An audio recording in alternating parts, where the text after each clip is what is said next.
Hello everyone, welcome back to my channel. आज के class में हम लोग 12th क्लास के हिंदी को पढ़ेंगे। हिंदी का पदभाग हम लोग आज देखेंगे, जिसमें कवित्री का परिचय हम लोग आज पढ़ेंगे।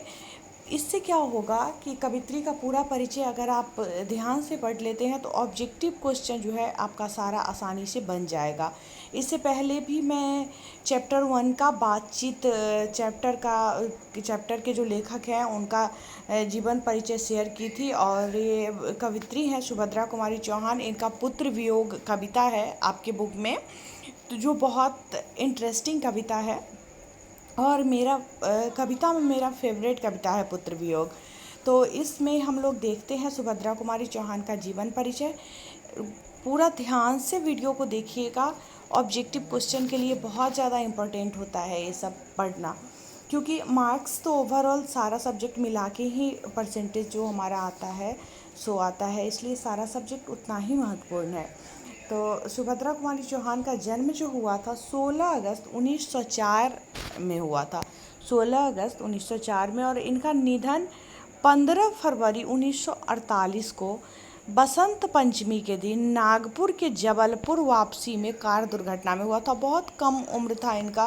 कार दुर्घटना में इनकी मौत जो है वो हो गई थी 15 फरवरी 1948 को।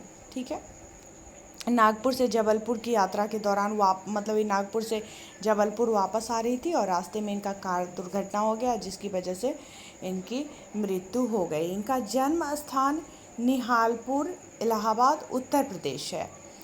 माता पिता श्री धीराज कुंवर एवं ठाकुर रामनाथ सिंह। पति इनके ठाकुर लक्ष्मण सिंह चौहान खंडवा मध्य प्रदेश निवासी से 1919 में विवाह हुआ। जन्म इनका 1904 में हुआ और विवाह इनका 1919 में ठाकुर लक्ष्मण सिंह चौहान से हुआ, जो मध्य प्रदेश के खंडवा के निवासी थे। ठाकुर लक्ष्मण सिंह अंग्रेज सरकार द्वारा जब्त कूली प्रथा और गुलामी का नशा नामक नाटकों के लेखक, और इनके पति जो थे ठाकुर लक्ष्मण सिंह वो भी लेखक थे।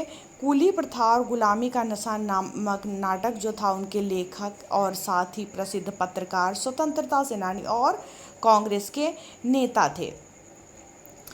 और आप लोग ये नहीं सोचिएगा कि मैं बस लेखक का और कवित्री का या कवि का परिचय करवा के वो कर दूंगी वीडियो को, आगे मैं नहीं करवाऊंगी, ऐसा नहीं सोचिएगा। मैं सारा क्वेश्चन आंसर भी कोशिश करूंगी कि आप लोगों का करवाऊं।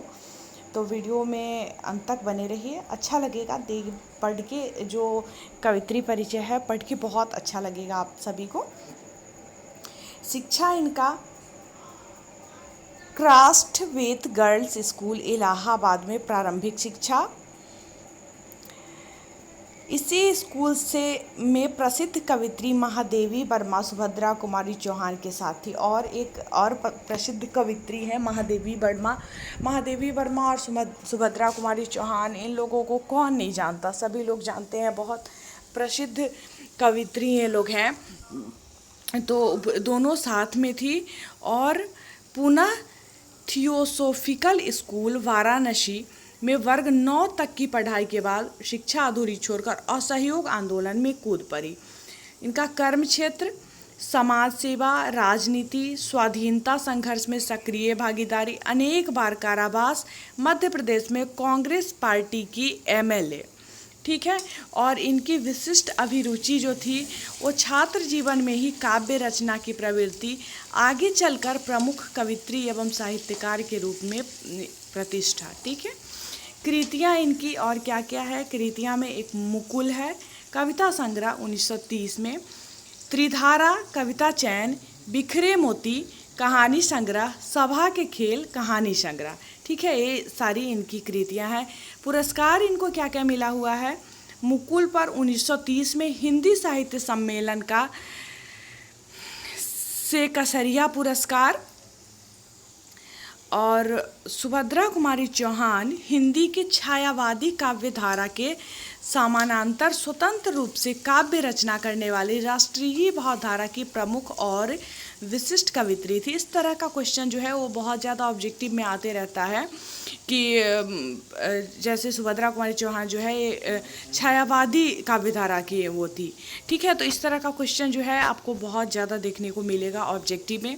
राष्ट्रीय भावधारा का भारतीय नवजागरण और राष्ट्रीय स्वतंत्रता आंदोलन से अभिन्न संबंध था। इस भावधारा व मनमेष भारतेंदु युग में ही हुआ था। द्विवेदी युग में इनका विकास हुआ तथा उनके बाद के युग में यह भावधारा अनेक दिशाओं में फैलती हुई व्यापक और बहुमुखी होकर उत्कर्ष पर पहुंच गई। स्वतंत्रता आंदोलन, सांस्कृतिक जागरण और सामाजिक सुधार एवं परिवर्तन की व्यापक चेतना के साथ यह भावधारा उत्तरोत्तर गहरी, एकाग्र और उन्मुख होती गई।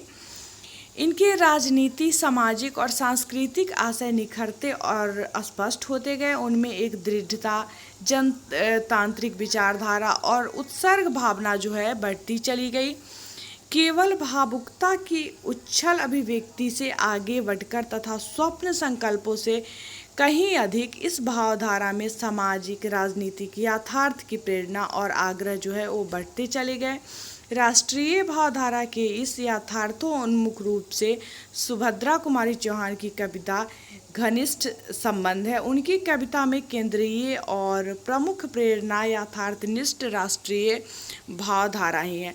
तो इतना मतलब डीपली पढ़ना अभी हम लोगों के लिए उतना ज़्यादा ज़रूरी नहीं है। जो हिंदी को बहुत डीपली पढ़ना चाहते होंगे, जानना चाहते होंगे, उनके लिए हम लोग सिर्फ इनका जो पूरा जीवन परिचय है अगर इसको ही कर लेते हैं तो ऑब्जेक्टिव क्वेश्चन जो है आसानी से बन जाएगा। उसमें कहीं से भी कोई दिक्कत आपको नहीं आएगा। तो इतना कर लेना ही पुरस्कार तक, मतलब कि क्या क्या इनको पुरस्कार मिला, कौन कौन सी इनकी कृतियाँ थी, इनकी अभिरुचि किस में थी, प्रधान कर्म क्षेत्र कहाँ था, शिक्षा क्या थी, पति क्या करते थे, माता पिता, जन्म स्थान, निधन, जन्म, ये सब अगर हम जान लेते हैं यही हमारे लिए मतलब एग्ज़ाम के लिए काफ़ी है। ज़्यादा डीप में जाना अभी ज़रूरी नहीं है क्योंकि एग्ज़ाम में टाइम जो है बहुत कम है, इसलिए मैं आगे उतना ज़्यादा नहीं समझा रही हूँ क्योंकि एग्ज़ाम में ज़्यादा टाइम नहीं है। मैं लगातार मतलब नहीं करवा पाई उतना। मैं सोचती हूँ कि मैं करवा दूँ लेकिन कोई ना कोई रीज़न से नहीं हो पाता है। तो इसलिए जो इम्पोर्टेंट चीज़ है उसी को फ़िलहाल हम लोग देखेंगे। तो मिलती हूँ फिर नेक्स्ट क्लास में। अभी फ़िलहाल मैं जितना भी लेखक परिचय और कवि कवित्री का परिचय है उसको करवा देती हूँ और फिर उसके बाद क्वेश्चन आंसर हम लोग करेंगे। पहले ऑब्जेक्टिव ख़त्म कर लेंगे और फिर आगे की तरफ बढ़ेंगे। ठीक है, तो चलिए फ़िलहाल इस वीडियो में इतना ही। मैं मिलती हूँ फिर आप लोगों से नेक्स्ट वीडियो में। तो जो भी लोग चैनल पे नए हैं या पहली बार वीडियो को देख रहे हैं तो चैनल को सब्सक्राइब करके बेल आइकन को ज़रूर दबा लीजिए ताकि जब भी नया वीडियो आएगा नोटिफिकेशन सबसे पहले आपको मिलेगा। वीडियो पसंद आया तो लाइक करें, हमारे साथ बने रहे। वीडियो देखने के लिए बहुत बहुत धन्यवाद।